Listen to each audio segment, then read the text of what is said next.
Hello again. I thought of some more stories I wanted to share from the evening of telling our wondrous stories to each other, our greatest hits. And I thought of one of mine and one more of my father-in-law's.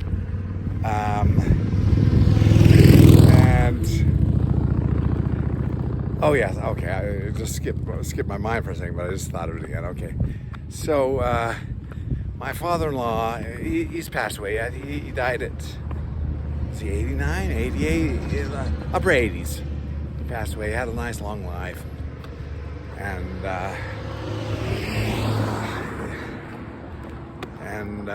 he was even baptized soon before he died.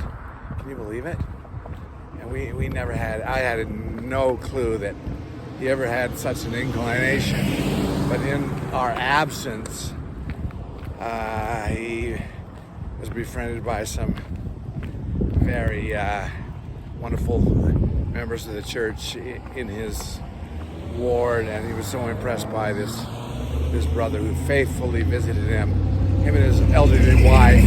He was in a wheelchair, and his wife had health problems, and they would faithfully visit him, and I guess he was moved by it. I don't know really how well he understood. We didn't have time to talk. I never saw him before or after he got baptized, except when he was in a home and not really coherent.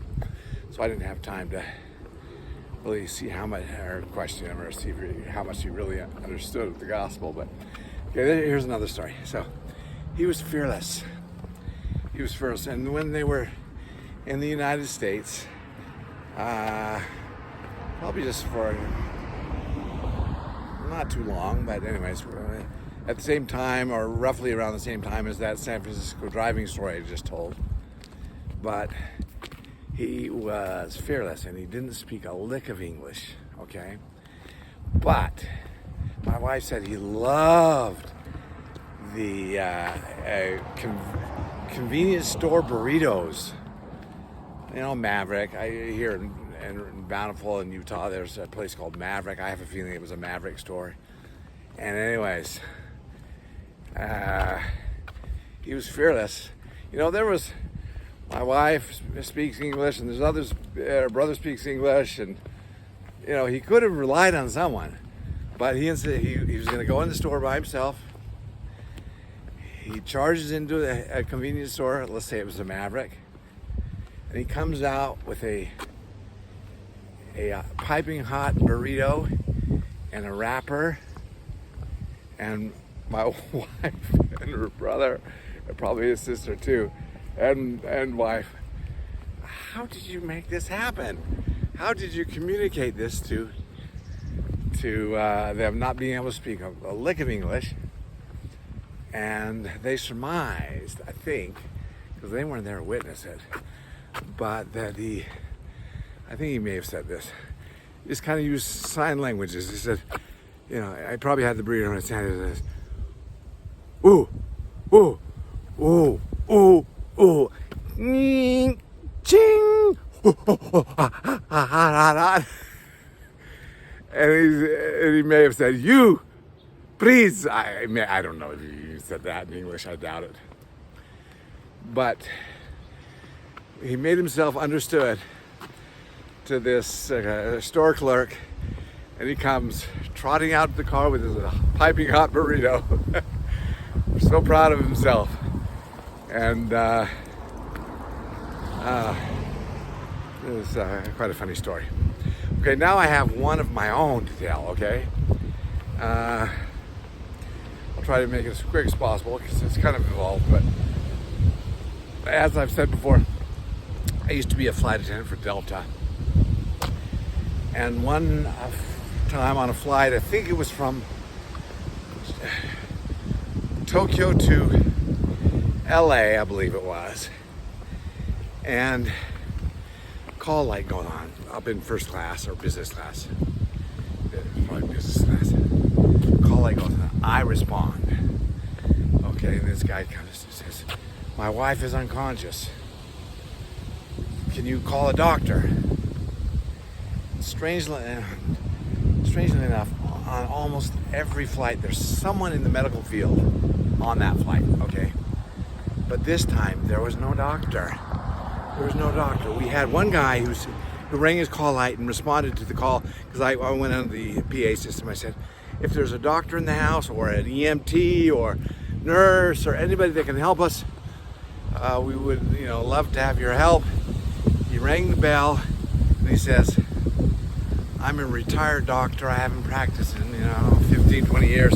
Can't remember exactly what he said. But if there's no one else, I can do my best. And I said, oh, geez. Gale winds there. I said, we don't have anybody else. You are it. And I said, I'll kind of try to be your nurse, and I'll look for things in the medical kit for you, and blah, blah, blah. So he comes over, and we look at this woman, and he assesses the situation, and right out of the chute, I can't remember exactly what we did or what he did. I wouldn't have done anything, but I was just there to help him find things if in the medical kit, if he was looking for something. And he revived her. He revived her amazingly. Oh man, I'm sorry.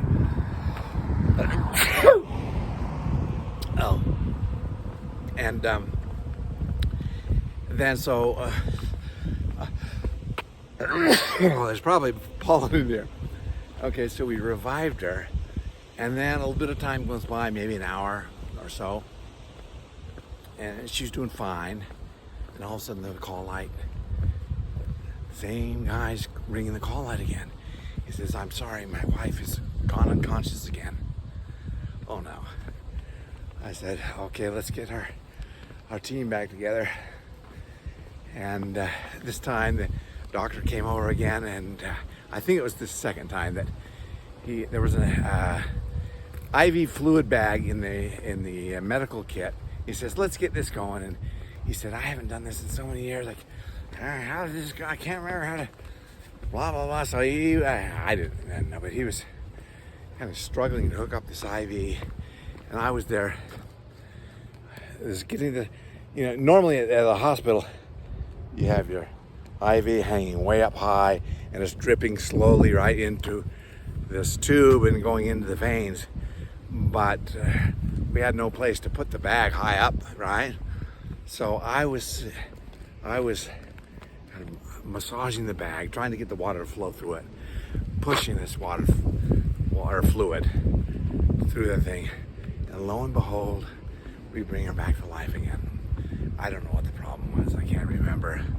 I'm trying to think. Maybe it wouldn't have probably been a stroke, although it's not out of the realm of possibility. Probably blood pressure related or something. But we got her back to life, okay, again, second time. And then a couple hours pass, and we are approaching LA. We're approaching LA. Bing bong! The call light goes on. Oh no, not again. So I went over, and they were both conscious. Oh, wonderful.